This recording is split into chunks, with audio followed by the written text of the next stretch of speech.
Hi there. It seems bizarre to me that as Europe starts to burn, those who created the powder keg environment are quick to demand the citizens are to blame. Before I go into the topic, just a quick reminder, if you could do me a favour, if you like the channel, please hit subscribe. If you like the video, please hit thumbs up. And if you want notified, press the little bell symbol.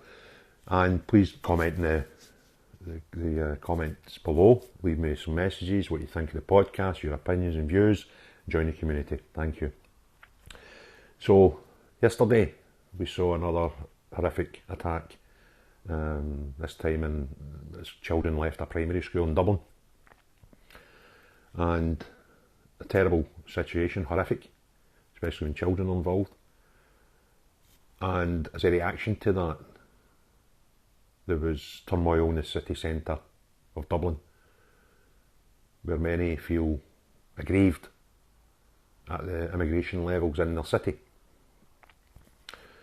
And this isn't unique to Dublin. This seems to be the case across most of the countries in Western Europe. And the reason for it is simply the immigration policies of the governments in Western Europe. For decades now, they have had almost open door policy.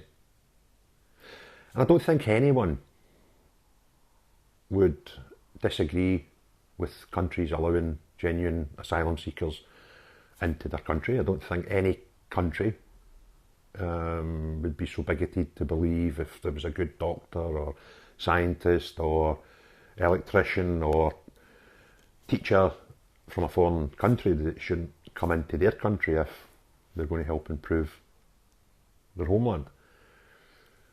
I don't think anybody would be against, for example, a Afghani translator who maybe helped the British forces or other armies in the world while they were in Afghanistan, and when they decided to leave Afghanistan, leaving these people behind for the Taliban to deal with would be quite horrific. People like that who deserve asylum and deserve citizenship, in my eyes, are never ever an issue. The biggest problem that the citizens in Western Europe have had to deal with is the amount of illegal immigration as well, with most of the countries that have got almost open door policies. And for decades now, we've seen most of these countries' populations rise quite considerably. In the UK, for example, last year, the net immigration of 1.2 million coming in and 500 and odd thousand leaving a net increase of population of 672,000 people in 12 months. Into a society that already has busting NHS waiting lists, housing shortages, homeless, starving in their own country already. To top that up by another 1.2 million when there's far less leaving the country is always going to cause issues.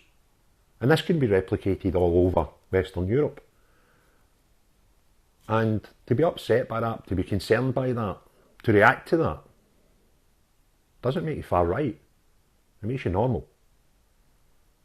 And we're now in a society where if you question immigration, if you question foreigners, if you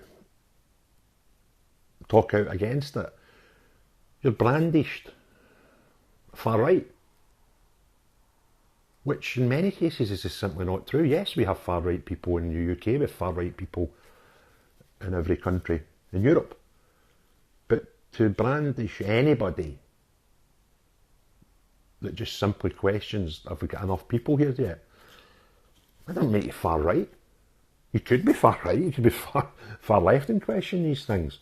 But the way it's played out in the media is antagonistic, very antagonistic. You see someone want to protect a cenotaph, doesn't matter, nobody questions their political opinions. You'll see a headline calling them far right, often with the word thug after far right. And that doesn't create a pleasant atmosphere.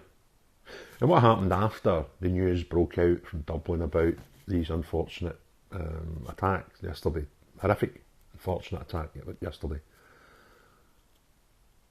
was it justified? You need a bigger person than me to unravel that question. But is it a surprise? I think not. The only thing I'm surprised at is the fact that there's been so little civil unrest so far. I'm hearing stories from other countries, Italy, Spain, Holland, where there is civil unrest. And I'm not sure if the UK population are getting a genuine level of it. I don't think I've seen a genuine level of it, because the press, etc., may not want to advertise that people all over Europe are suddenly saying enough is enough. Citizens, not far right, just normal citizens. And I'm not going to sit here and justify the behaviour of attacking police and destroying property. I'm not going to justify it. But what I will say is, I can understand it. I'm not a politician. I'm not a man of great civic understanding.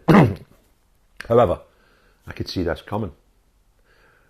And if the governments of Western Europe are being governed by people who couldn't see it coming, then I'm shocked and stunned. Some may suggest it's what people wanted. I'm not going to buy into that. I just think politicians are maybe just too naive to understand that their actions always will cause a potential reaction. They built the fire and the match was struck. And if I'm a racist for that, then the world must be full of racists. I'm not a racist. But that's the way anyone that talks in the manner I'm talking about are automatically deemed as far right and racist.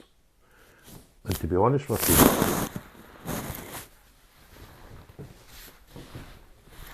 you, even when that cushion doesn't fall onto the floor, even an emblem like that is considered by many in this day and age as racist and far right.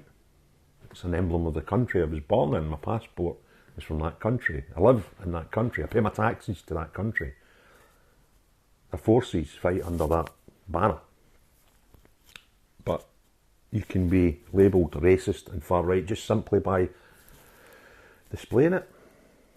And if anybody didn't see this coming, then you're living in a different planet. I've been able to see this rise for a good 10 years, and I'm by no means an expert social observer. Just a guy, normal guy, that watches and can see things and can read the room. And I'm not justifying attacking police and burning down buildings and vehicles. I'm not going to sit here and say that's correct. But what I can say is I can totally understand why it's happening. And the people, as I say, that built the fire, built the bonfire, are now blaming the people that have lit it. What happens next, God only knows. Will civic unrest spread through Europe? Possibly. Possibly. And because of all the other things going on in the world right now, you can imagine that the folks in Dublin are not the only people that are feeling this way just now. When they're forced to live in a country with expanding population, but with decreasing amenities and services available to them, frustrations build. And it's no wonder that even smaller sparks than stabbing children can light the fire. And I'm shocked and stunned that Europe never seen it coming. I just hope that governments are wise enough to understand this could go one of two ways. They can try and rectify the situation, or they can ignore it. And if they ignore it, I think it only goes one way. And that's not a nice thought. And it's another thing that's a bit bizarre is the media would have you believe that this is a British problem, and people only feel nationalistic, maybe the right term, in the UK and round cenotaphs and the like, and it's not. We now see it in our own doorstep. And when I say my own doorstep, what you have to realise is where I am in the west of Scotland, Dublin is closer than London. Dublin is the closest European capital to my house. It's not a million miles away. In fact, it's less than 200 miles away as a crow flies. And could it be repeated here? I believe so. I could believe it could be repeated everywhere. And that's a frightening prospect.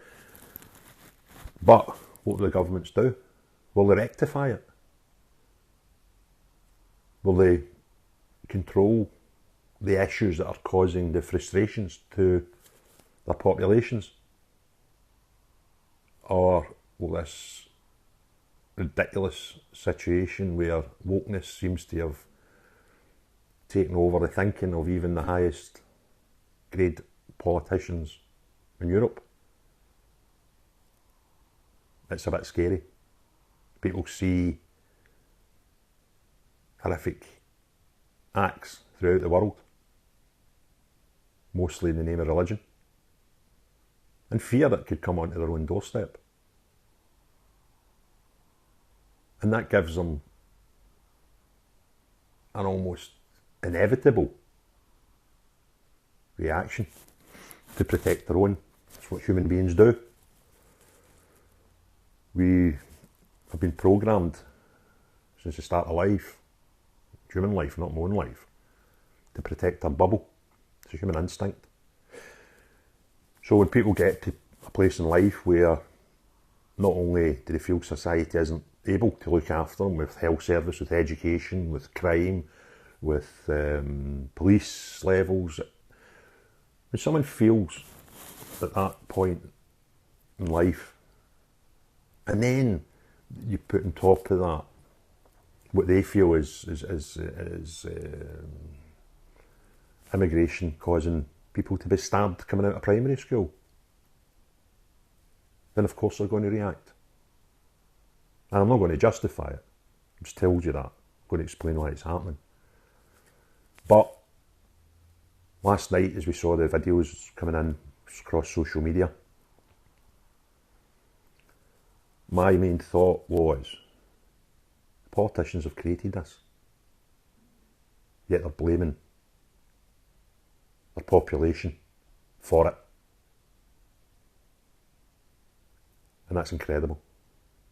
Incredible. And I don't, as I say, I don't know what will happen next, but I'm quite fearful of what could happen next. Thank you very much.